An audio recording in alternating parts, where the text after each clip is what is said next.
निगलम में फिर से आपका एक बार स्वागत है। ये वीडियो विशेष रूप से बिहार शिक्षक बहाली से संबंधित है।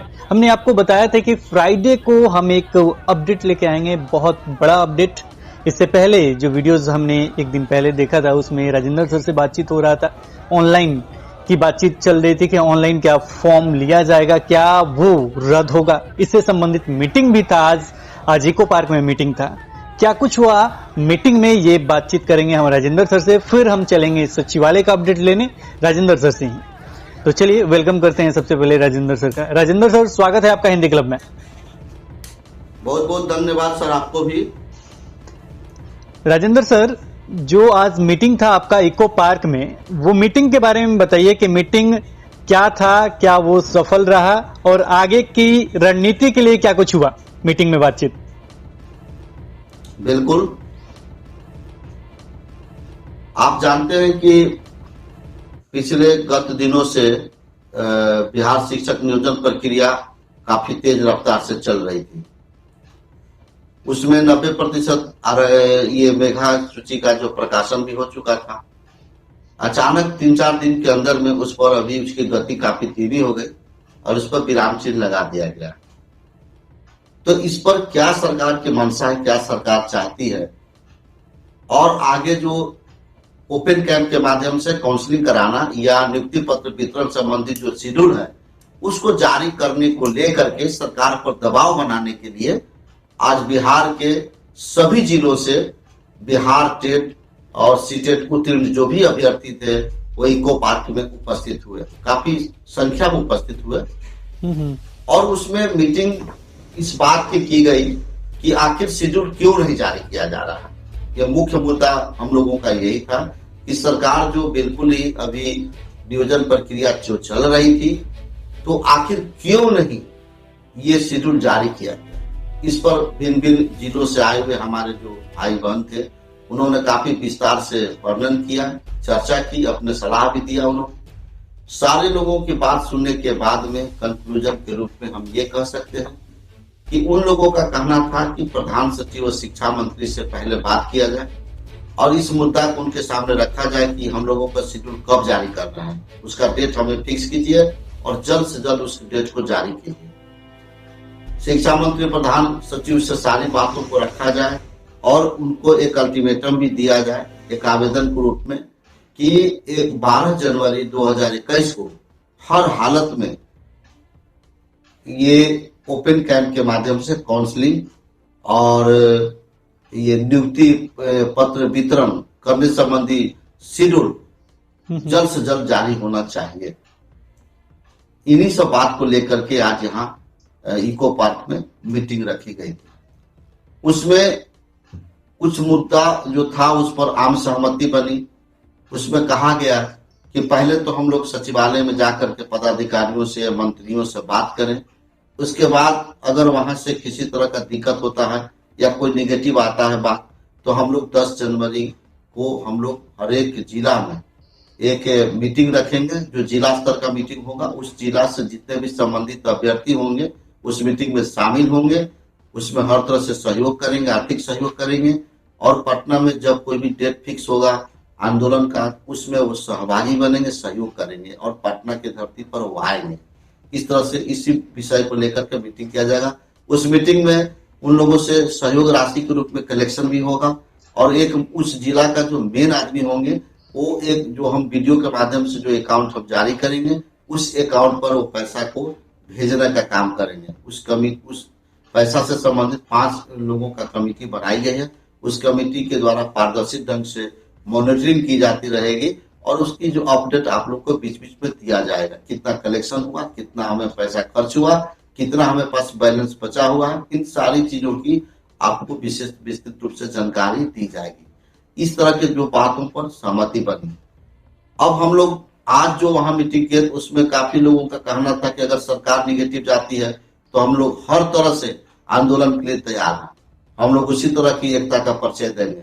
हम भी उसी में ध्यान देंगे कि भाई कम से कम उन लोगों के लिए जो ये आंदोलन होगा, तो आंदोलन में हम लोग जो परमिशन होता है, परमिशन लेने का काम हम करना शुरू कर दिए। हम जाएंगे ऑफिस में बात करेंगे परमिशन मिलता है या नहीं मिलता है, अगर परमिशन मिला तो ठीक है, अगर परमिशन नहीं मिलता है फिर भी हम लोग गर्दनीबाग की धरना स्थल पर हम लोग बिहार से सभी जिलों से अधिक संख्या में हम लोग वहां पर उपस्थित होंगे। उसमें ज्यादातर महिलाओं से हम रिक्वेस्ट करेंगे कि वो लोग भी यहाँ पर मीटिंग में आए और सहभागी बने, सहयोग करें।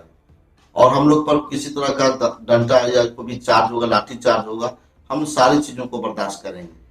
और लेकिन सरकार पर हम लोग दबाव बनाएंगे ताकि शेड्यूल जारी होगा और आगे की प्रक्रिया हो सके। तो आज की मीटिंग में सर इतना ही बात को तय किया गया। ओके, मीटिंग में ये सारी चीज हुए। इसका मतलब कंक्लूजन के रूप में देखा जाए तो एक शब्द में हम ये कहें कि अगर मतलब सरकार बहाली नहीं करती है तो एक बड़ा आंदोलन देखने को मिल सकता है पटना में। बिल्कुल सर, बिल्कुल आंदोलन करने के लिए काफी आक्रोशित थे हमारे जो भी भाई भिन्न भिन्न जिले से आए थे, काफी आक्रोशित थे। उनका कहना था कि आप सब डेट फिक्स कीजिए, हम लोग गर्दनीबाग में इतनी संख्या में आएंगे कि सरकार का चक्का हम लोग जाम कर देंगे, सरकार को मजबूर कर देंगे कि हम लोग को शेड्यूल जारी करें। तो इस तरह से उन लोगों के अंदर उत्साह, उमंग, तरंग मैंने देखा, काफी एनर्जेटिक दिखाई दिया। भीड़ में काफी लोग उत्साहित थे, काफी आक्रोशित भी थे और सरकार के आश्वासन से उब चुके हैं। अब ये लोग मन में लग रहा है कि अब हम लोग कुछ करो या मरो की नीति पर काम करने के लिए तैयार है। तो ये आंदोलन बहुत ही विस्तृत आंदोलन होगा, सरकार के लिए एक बहुत बड़ी समस्या बन सकती है। इसलिए सरकार भी इसको हल्के में नहीं ले और इसको एक सीरियसली लेकर के हम लोग शेड्यूल जारी करें। ओके, तो ये तो है कि सरकार अगर निगेटिव जाती है तब की बात, लेकिन हम ये जानना चाहेंगे कि अगर सरकार पॉजिटिव रहती है तो क्या कुछ होगा। इसके लिए हमें जाना होगा सचिवालय, तो हम आपके साथ चलते हैं सचिवालय में। बताइए कि सचिवालय के क्या कुछ अपडेट है। आज सचिवालय में हम लोग काफी लड़कों की भीड़ थी। हम लोग सब लोग गेट पर गए सचिवालय, और हम लोग सचिवालय में गए तो प्राइमरी जो एजुकेशन विभाग के डायरेक्टर साहब रंजीत साहब नहीं थे, पटना से बाहर थे, शिक्षा मंत्री भी नहीं थे, बाहर थे, और प्रधान सचिव जो थे उनके यहाँ काफी भीड़ थी क्योंकि शुक्रवार को जनता से मिलने का उनका जनता दरबार होता है, तो काफी भीड़ थी। हम लोगों ने देखा कि भीड़ में बढ़िया से बात नहीं हो पाएगा, अच्छा से हम लोग बात नहीं कर पाएंगे, इसलिए हम लोग वहां पर रुक गए। इसी बीच में जो है न्यूज जो चला ये टीवी पर, ये कोई चैनल पर चला होगा न्यूज, उसके कारण जो है गवर्नर साहब प्रधान सचिव को बुलाया, पता नहीं किस काम से बुलाए थे, लेकिन गवर्नर साहब के यहाँ से फोन आया तो वहाँ के जो स्टाफ लोग आपस में बातचीत कर रहे थे। गवर्नर साहब के यहाँ गए, वहां से मीटिंग करके लौटे, फिर वो अपने फाइल में लगे, फिर हम लोग इंतजार किए बहुत देर, काफी 3-4 घंटा हम लोग बैठे। उसके बाद तब हम लोग को मिलने का मौका मिला। प्रधान सचिव के सामने हर तथ्य को रखा गया, एक एक बात को बड़ी बारीकी से हम लोग रखने का काम किया। उसमें हम लोग ये भी कह रहे सब लोगों का शेड्यूल जल्द से जल्द जारी किया जाए क्योंकि 90% अंतिम मेधा सूची का प्रकाशन हो चुका है, सारी प्रक्रिया बिल्कुल ठीक चल रही थी सर, इसमें क्यों विराम चिन्ह लग गया। तो उन्होंने कहा कि ये जो चीजें आप लोग बोल रहे हैं हम ठीक है इसको मानते हैं, लेकिन इसमें मंडे और ट्यूसडे को शिक्षा मंत्री और शिक्षा विभाग के जितने भी पदाधिकारी हैं, चाहे प्रखंड ये जिला शिक्षा पदाधिकारी हो, डीपीओ हो, जो भी हो, या सचिवालय के शिक्षा पदाधिकारी हो, सभी का मीटिंग मुख्यमंत्री के द्वारा निर्देशित और संचालित होगा। उसमें सभी लोग कैबिनेट के भी लोग रहेंगे और शिक्षा पर ही मीटिंग रखी गई। उस मीटिंग में हम इस बात को रखेंगे। हम लोगों ने ये भी कहा कि सर 94,000 की बहाली की बात ये कोई हमने नहीं कहा है, इसके पहले वाले जो प्रधान सचिव हैं वो सुप्रीम कोर्ट में एफिडेविट लगा करके कहा है कि हम समान वेतन नहीं दे पाएंगे क्योंकि बिहार में 31 मार्च 2020 तक हमें 94,000 शिक्षकों की बहाली करनी है, हमें पैसा की कमी हो जाएगी, हम लोग हर कीमत पर बहाली करना चाहते हैं। और ये एफिडेविट वहाँ सुप्रीम कोर्ट में लगा करके दे। अब इस बात को प्रधान सचिव को जानकारी नहीं, प्रधान सचिव ने कहा कि ये तो बात को जानकारी नहीं। हम बोले कि सर इसका हम पूरा कागजात सर आपके सामने पेश कर सकते हैं, उसका पूरा जो है कागज है हम उसके पास निकाल करके सर हम आपके पास प्रस्तुत कर सकते हैं। 94,000 बहाली की बात उन्होंने कही थी। और हम लोग जो शुरू में ही सर जो अमित कुमार जी थे, जो शिक्षा मंत्री आप सचिव थे, उनके सामने कैंप के माध्यम से केंद्रीकृत तरीके से और जो हम लोगों ने कहा था कि एक जिला में एक आवेदन दिया जाए और उसी आवेदन के आधार पर अंतिम मेगा बना करके ब्लॉक और पंचायत स्तर पर भेज दिया जाए, उससे पारदर्शिता बनी रहेगी। लेकिन उन्होंने पंचायती राज अधिनियम का हवाला देकर के उन चीजों को नकार दिया। तो इसमें हमारी क्या करें? अब सर ऑफलाइन लिया गया, सभी पंचायत में जिले घूम करके, पंचायत घूम करके, ब्लॉक स्तर पर घूम करके हम लोगों ने 40-40 हजार रुपया लगा करके हम लोगों ने आवेदन देने का काम किया। अब ऐसी स्थिति है कि अंतिम प्रक्रिया चल रही है सर। 3 दिन का मात्र जो काउंसलिंग होगा, उसके बाद उनको नियुक्ति पत्र मिल जाएगा। सब लोग को मेगा सूची में नाम आ चुका है सर। काफी जो अभ्यर्थी काफी आक्रोशित हैं कि हम लोग अंतिम समय में क्यों उस तरह की बात हो रही है, ऑनलाइन जो बात हो रही है क्यों हो रही है? ये तो शुरू में ही होनी चाहिए थी, ना ही आपकी विज्ञप्ति में कहीं इस बात की चर्चा। तो इस तरह से आप मतलब नहीं कर सकते। हम लोग को हर हालत में काउंसलिंग का डेट सब जारी किया जाए। उन्होंने ये आश्वासन दिया है कि हम मुख्यमंत्री का जो मंडे और ट्यूजडे को मीटिंग है उसमें इस बात को उठाएंगे और वहां से जो डिसीजन आएगा उसका अपडेट हम आपको अगले जब बृहस्पतिवार या बुधवार को हमारे पास आएंगे, आपको अपडेट बताएंगे उस मीटिंग में क्या है। इस बीच में आप लोग शिक्षा मंत्री से भी मिले, शिक्षा मंत्री के यहाँ भी आप जाकर के अपनी बात को कहें, हम अपने स्तर से कहेंगे। डायरेक्टर साहब जो रंजीत सर वो अपने स्तर से भी कहेंगे और अरशद फिरोज जो है उप सचिव है उनको भी मीटिंग में बुलाया जाएगा, वो भी अपने स्तर से बात को कहेंगे।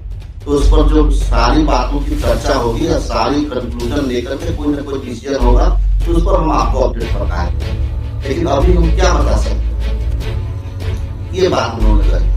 लेकिन एक चीज उनके बात से झलक रही थी कि अभी भी उनके मन में ऑनलाइन की जो बातें है, ऑनलाइन की जो दिमाग में जो बैठ गया है वो अभी निकल नहीं रहा। हम लोग उसका बहुत तरह उदाहरण दे करके हमने कहा कि सर आप सर्टिफिकेट का जांच करा दीजिए और जिसका फर्जी होगा वहीं रुक जाएगा और स्कूल में योगदान करेगा, जब उसकी पूरी सर्टिफिकेट जांच ही हो जाएगी तो फिर फर्जी कैसे चला जाए? यहाँ पर हम लोग फर्जी को रोक सकते हैं सर और उसके बाद उसका वेतन मिलेगा। आगे की प्रक्रिया जो भी होगा, आगे की प्रक्रिया प्रमाण पत्र जांच के बाद होगा। ये सारी चीज बताया गया। उन्होंने मंडे और ट्यूजडे का समय दिया और कहा है कि बुध या बृहस्पति को, तब तक हम लोग शिक्षा मंत्री को भी मंडे को मिलेंगे। हम लोग लगातार हम सचिवालय में प्रतिदिन हम लोग जाएंगे और प्रतिदिन की जो बातें हैं वो अपडेट जो भी होगा आप लोगों के सामने प्रस्तुत करेंगे। जो मैं बोल रहा हूँ बिल्कुल जो इसमें किसी तरह का लगाव बुझाव करके नहीं बोल रहा हूँ, बिल्कुल जो आज बातें हुई है मैं आप लोगों के सामने प्रस्तुत कर रहा हूँ। यानी फिर से एक नया डेट मिला, मंडे और ट्यूसडे को उस दिन बैठक है। जो भी बैठक में बातचीत होगा उसके हिसाब से आगे बताया जाएगा। लेकिन सर यहाँ पे आज भी ये दिक्कत लग रहा है कि अभी तक कोई खुल के नहीं बोल पा रहा है कि काउंसलिंग का डेट कब आएगा। जैसे पहले बताया जा रहा था कि काउंसलिंग का डेट आपका 9-10 तक आ जाएगा, 9-10 के बाद जारी हो जाएगा कि 14 से लेना है, क्या करना है। लेकिन खुल के कोई अभी बोल नहीं रहा इस मुद्दे पे। बिल्कुल सर, आप जो बोल रहे हैं सर इस बात में सच्चाई है और कोई भी पदाधिकारी अभी खुलकर नहीं बोल रहे हैं। हो सकता है कि उन लोग को मीटिंग में आपस में जो चर्चा कर लेंगे उसके बाद ही इसके बारे में क्लियर करेंगे। और जो मंडे को जो मीटिंग होने वाली है बहुत ही इम्पोर्टेंट मीटिंग है, शिक्षा पर मीटिंग रखी गई है। जैसे इसके पहले रंजीत साहब ने कहा था कि 15 जनवरी तक हम शेड्यूल जारी करेंगे, लेकिन वो तो हाथ खड़ा कर दिए कि अब हमसे नहीं हो पाएगा, हमारे स्तर से जो भी काम हमने किया अब हमारे बस में नहीं। लेकिन प्रधान सचिव जो बोल रहे हैं तो हम लोग मंडे और ट्यूजडे को देख लेते हैं, क्योंकि ज्यादा ये जल्दबाजी में भी कोई काम ठीक नहीं होता है। अगर वो वहां से हमें निगेटिव आएगा तब तो हम लोग सोचे हैं कि हम लोग शिक्षा मंत्री के घर के सामने एक तिरपाल बिछाएंगे और 20 से 25 से 30 जो रहेंगे, ज्यादा की संख्या में वहाँ रहने की जरूरत नहीं है। 30 जो है अभ्यर्थी वहाँ रहेंगे और उसमें बैनर बनाएंगे मौन जुलूस का और हम लोग अपने मास्क के इस्तेमाल करके और दूरी बना करके जो ये प्रोटोकॉल है, जो ये कोरोना पीरियड की जो कोरोना जो समय की, उसको हम लोग पालन करते हुए उनके सामने हम लोग 1 या 2 दिन रात दिन जब तक वो बात करने के लिए हम लोग को नहीं बुलाते या हम लोग पॉजिटिव बात करने चाहते हैं तब तक हम लोग वहाँ सोचे नहीं। अगर हम लोग को पुलिस भी मारेगी या जो भी करेगी हम लोग सब बर्दाश्त करेंगे, लेकिन हम लोग को सोच रहे हैं वो प्लान हम लोग करें और जब वहां से भी हमें सफलता नहीं मिलेगी तब हम डेट फिक्स करें और तब हम लोग गर्दनी बात पर महाआंदोलन कर देता है। चाहे उसके लिए हमें परमिशन मिले या नहीं मिले, हम लोग उसको करें। और बिहार भर के तब तक 10 जनवरी को सभी बिहार में जिला स्तर पर मीटिंग हो जाएगा, कमेटी का गठन हो जाएगा और ये भी पता लग जाएगा कि हमारे जो बिहार से कौन कितने लड़के कौन से जिले से आने वाले हैं, कितना संख्या होगा, कितना आर्थिक सहयोग हो पाया, इन सारी चीजों को हम लोग आंकड़ा। तैयारी हम लोग को जारी है, तैयारी हम लोग को रुकना नहीं है। लेकिन जो प्रक्रिया कुछ है हम नहीं चाहते हैं कि सरकार हमको दोषी ठहरा रहा है कि आप लोगों ने बिना समझे मुझे अचानक ये काम कर दिया और उसके लिए वो कहेगा कि आपने हम आवेदन है कि आज हमने क्या आवेदन दिए शिक्षा मंत्री के नाम, प्रधान सचिव के भी नाम से आवेदन दिए गए थे, लेकिन चूंकि हम नहीं दे पाए वहां पर ईसीबी नहीं मिलता है, वो 84 नंबर में वहां जाकर के ईसीबी लेना पड़ता, तो डाक के द्वारा हम लोग दे देंगे। लेकिन चर्चा हम लोग आवेदन में जो हमने लिखा था सारी बातों को, सारी बिंदु को हम लोग ने चर्चा की। तो उन्होंने समय मांगा और समय के बाद हम लोग देख लेते हैं जैसा होगा उसके बाद हम होगा, लास्ट में हम लोग को नहीं होगा तो आंदोलन ओके। तो अगर तैयारी हम लोग जान लेते हैं, तैयारी अभी चलेगा, कलेक्शन भी होगा, हम अकाउंट जारी करेंगे, बहुत जल्द जारी करेंगे और वीडियो के माध्यम से जारी करेंगे। ओके, अगर गवर्नमेंट निगेटिव जाती है तब ये सारी चीज होंगे, लेकिन इसके लिए इंतजार करना पड़ेगा मंडे और ट्यूसडे को। तो ये था सचिवालय का अपडेट और इसमें हम आपको कंक्लूजन के रूप में बताते चले कि फिर से आपको इंतजार करना पड़ेगा मंडे और ट्यूसडे का। जो भी अपडेट होगा हम आपको आगे जरूर बताएंगे। फिलहाल अभी यही है कि कुछ भी शिक्षा विभाग की तरफ से जो भी मंत्री हैं या प्रधान सचिव हैं तो वो लोग खुल के कुछ भी नहीं बोल पा रहे हैं। कि जो भी आगे बातचीत होगा मंडे और ट्यूसडे को, जो भी मीटिंग में बातचीत होता है उसके बाद जो भी मुलाकात होगा उसके बाद जो अपडेट होगा वो हम आपको जरूर बताएं। फिलहाल यही है कि इंतजार करना है। अगर आप शिक्षक बनना चाहते हैं तो फिर से इंतजार की घड़ियां सामने है, फिर से आपको इंतजार करना पड़ेगा। तो राजेंद्र सर बहुत बहुत धन्यवाद कि आप हिंदी क्लब से जुड़े। बहुत बहुत धन्यवाद सर आपको भी। तो आज इस वीडियो में इतना है, फिर मिलते हैं एक नए वीडियो के साथ। तब तक देखते रहें, बने रहें हिंदी क्लब पे। धन्यवाद, बाय बाय।